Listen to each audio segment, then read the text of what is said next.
World War II saw thousands of weary Allied soldiers do their part against Mussolini's fascist Italy. Edmund Patrick was a pilot with the Royal Canadian Air Force. He was 29 when the plane he was piloting crash-landed in Libya. Captured by the enemy, he was taken to Italy to face imprisonment that could have lasted for years. First of all, when you're taken prisoner, you go through a period of being ashamed to be a prisoner of war. You expect to either be killed or injured or something, but prisoner of war never crosses your mind. So when it does happen, it's very traumatic. But then you get over that, and then you start thinking, well, how am I going to get out of this place? Joining his comrades, he became one of a group of determined men who liberated themselves in the largest prison break in the history of World War II.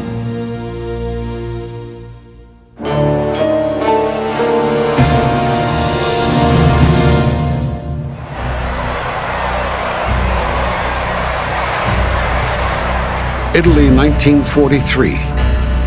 The fascist regime of Benito Mussolini was crumbling. He turned to Adolf Hitler for support, but instead, Hitler's Third Reich assumed political control of the country. The Italian people increasingly went hungry and cold as their supplies were sent to support German aggression. Hoping to keep the German war machine in check, the Allies struck Italy with 500 bombers on July 8th. Railroads, war factories, and airfields near Rome were targeted and destroyed.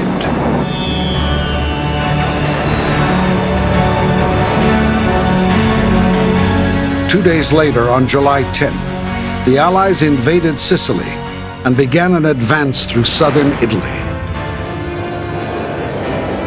Stuck in this no-win situation, the Italians became demoralized and disgusted with the leadership of Hitler and Mussolini.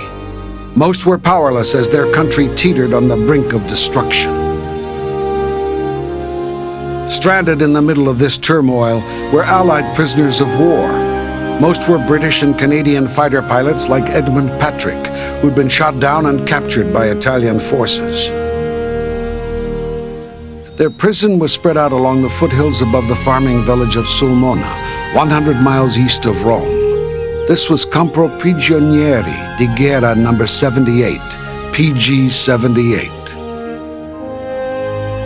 Built during World War I, PG-78 backed up against Mount Morone, an 8,000-foot wall of shale and boulders that threatened to make any escape attempt a slow and treacherous prospect. Surrounding the camp was the wall. It was a very high brick wall, and there was barbed wire, and outside that there was a perimeter track, and beyond that more barbed wire and obstacles to stop you if you did climb the inner wall, that you'd be caught between the inner and the outer perimeter wall. Stanley Brooke was a 20-year-old Hurricane pilot in the Royal Canadian Air Force. His plane was shot down as he flew a mission over northern Egypt in October 1942.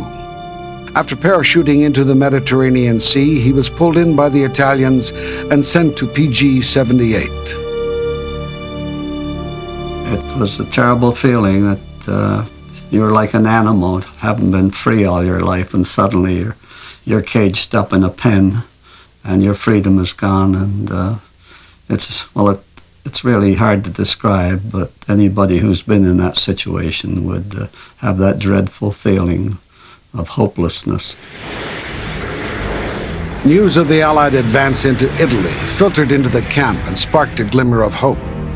If the Allies could only make it here, the camp would be captured and the prisoners liberated. We got newspapers in the camp, and sometimes they cut them off because they didn't want us to know what was going on. We knew about the landing in Sicily on July the 10th, and we followed that, the success of that. Raymond Shirk was an officer pilot in the Royal Canadian Air Force stationed in North Africa. While flying his Spitfire on a long-range mission deep behind enemy lines, his engine failed and he was forced to land in the desert. He arrived at PG-78 in March of 1943. He knew time was running out for his Italian captors. On one occasion, a group of fortresses came from west to east and dumped their bombs right over the camp. It was a beautiful sight. As if the bombs fell right over our heads.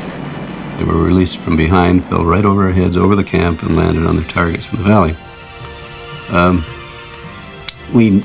Everyone could tell that things can't go on like this for long, and certainly the Italians knew that as well.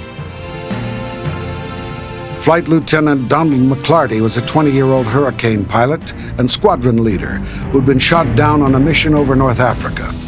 Captured by the German Luftwaffe, he was taken to PG-78 in 1943.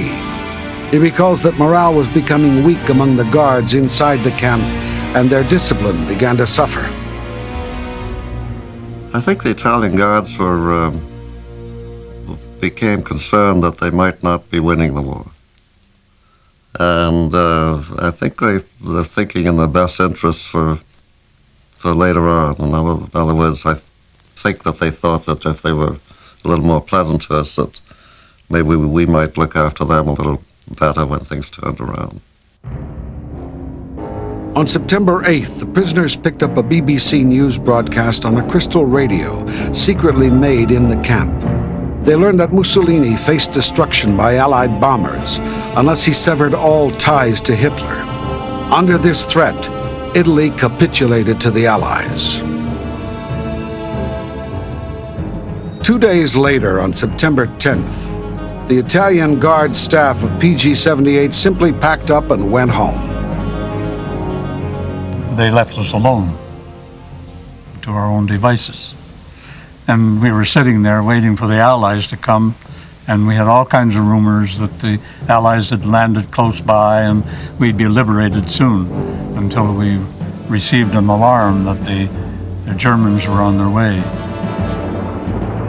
The announcement of armistice had set off a furious race between the Allies and the Germans for possession of Italy.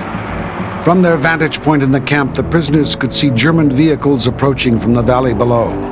An alarm was sounded. Instead of Allied liberators, the prisoners now faced a wave of German troops with orders to retake the camp. Some prisoners threw open the gates, others knocked holes in the wall and cut through the barbed wire. Within minutes of the alarm, thousands of men were streaming out of the camp, heading up the mountain, hoping to avoid the Nazis. With a couple of thousand people scrambling up the mountain, there's bound to be confusion. It wasn't like an orderly retreat where officers are in charge and they march, but they just scrambled up. But unfortunately, a lot of them didn't make it and they were recaptured. For those who had made it to the mountain, freedom must have finally felt within arm's reach. But as German reinforcements arrived in the countryside, it became clear that the escape had only just begun. More great escapes of World War II will continue in a moment here on A&E.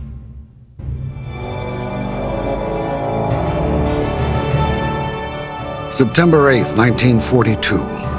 In the wake of Italy's capitulation to the Allies, the British and Canadian prisoners of war at Camp PG-78 had thrown open the gates and walked out in a mass exodus. Over 1,000 men had made it out of the camp in what is remembered as the biggest prison escape of World War II. But the real escape was only just beginning.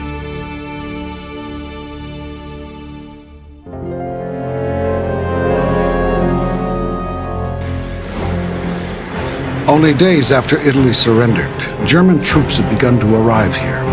They were already sealing the camp and recapturing the prisoners. Those who were cunning enough to elude the Germans still faced Mount Morone, the 8,000-foot high peak that lay due south of the camp. They would have to climb over it in order to reach the Allied lines in freedom. Stanley Brooke knew the odds were against him and the others, but began the arduous journey rather than face imprisonment again. We started to climb the mountain, And that wasn't as easy as it had looked, because it was a lot of shale and quite steep, and people were slipping and sliding and getting in each other's way, and it was quite a frantic bid to get as high up the mountain as you could and get hidden from the Germans.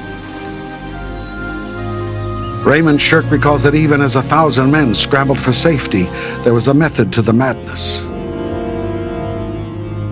It's an 8-hour trip to get up there. There were no helicopters in those days, so there was a certain amount of security in the mountains. If you get up far enough away, the enemy would be a while getting to you, and that was our plan. That night, the men slept outdoors on the side of the mountain. When the sun came up the next morning, Donald McClarty could see that the camp below them was occupied by German troops, guarding the prisoners who had been recaptured. They set up machine gun posts and guns at each perimeter, each corner of the camp. They, in fact, started firing at us, any of us that could be seen on the side of the mountain, and you know, that got us moving pretty fast. You know, it was bullets sort of ricocheting off of rocks all around you. You tend to climb mountains fairly quickly. But which way to go? Luckily, some of the prisoners had smuggled special maps like this into the camp. These maps were given to the airmen for the special purpose of if they were shot down and either captured or evading, they'd have some idea of north, south, east, and west, and the towns and the way out. These maps are made of very light silk, and they're very portable because you can fold them up into very small portions, and they're very easily hidden on your body or clothing. The escaping prisoners traveled in bands of up to 20 men. They knew they had to head south if they hoped to meet up with the Allied forces, who had been moving up the country from their stronghold in Sicily. As we were heading south, there were quite a number of us together, and you would hide during the day and walk during the night. But you would see the roads and German trucks going by and whatnot, so you had to be very careful not to run into these patrols. So you were always on the alert for the Germans. By the second day, the escapees had discovered a herd of sheep that they milked to supplement what little food they had carried with them. Some of the escapees slaughtered the animals and ate well until local sheep herders alerted the German troops that the men were decimating their flocks. After 4 days, Donald McClarty and Ray Shirk had reached the other side of the mountain. They needed help, they needed food, they needed a place to sleep.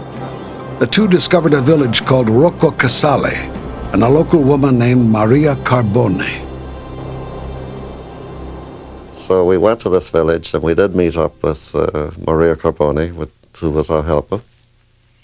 And we were taken to a cave. Ma erano i americani, questi giovani, 20 anni, avevano giovanissimi. These young soldiers, they were only 20, so young, escaped from the camp. They came here to hide. I had young brothers who were in the army themselves. They made sure I had milk for my growing boys. So I divided that milk between my children and those poor young men. Other villagers had been executed by the Germans for assisting escaped prisoners, but Maria dared to help, and her efforts probably saved McClarty and Shirk's lives. While we were in the cave, Maria visited it on a number of occasions and presumably discussed our plight with the villagers who gave us food. We stayed in that cave for 3 weeks, and she was rather, I would say rather organizational in seeing that we were well looked after. Stanley Brooke met a villager who gave him and others clothing so that they could move about in the daylight and appear like local farmers or shepherds. Whenever there were Germans in the area, we'd go out into the fields, and he had dressed us in Italian clothes and got rid of our battle dress, so we looked a part of the rural scene. Donald McClarty was hidden in a haystack by local villagers as German troops passed by on patrol. And the haystack was made of bales, so they'd taken some bales out of the center and some off the top. And we went into the haystack from the top. We stayed there overnight, and early in the morning, the next morning, an Italian boy came up and told us to get out because the Germans were coming. While the escape from Camp PG-78 had taken only minutes, the ordeal that followed took more than a month. With the help of brave villagers, maps, and intuition, only 200 men out of the thousands who had fled the camp found their way to the safety of the Allied lines. Edmund Patrick made it to a boundary guarded by Canadian troops after 48 days. His heart was pounding as he approached the soldiers. They were French Canadians and they didn't speak very good English. And I kept saying we're English, and I had my battle dress jacket with Canada on it. And so we established that we were friendly, but they still didn't trust us. So they marched us, got in behind us and marched us back to Canadian Div. And we were free. After 6 weeks on the run, Stanley Brooke crossed the Bifourneau River and came under the watchful eyes of the United States 8th Army. As we approached the Allied lines and we heard these magic words, halt, advance one and be recognized, the Old English challenge, we suddenly realized, that after all our long walk and our trials and tribulations and hardships, that we had made our way home. We had been trying to get home for Christmas that year, and it looked like we were on our way. Marvelous, just marvelous.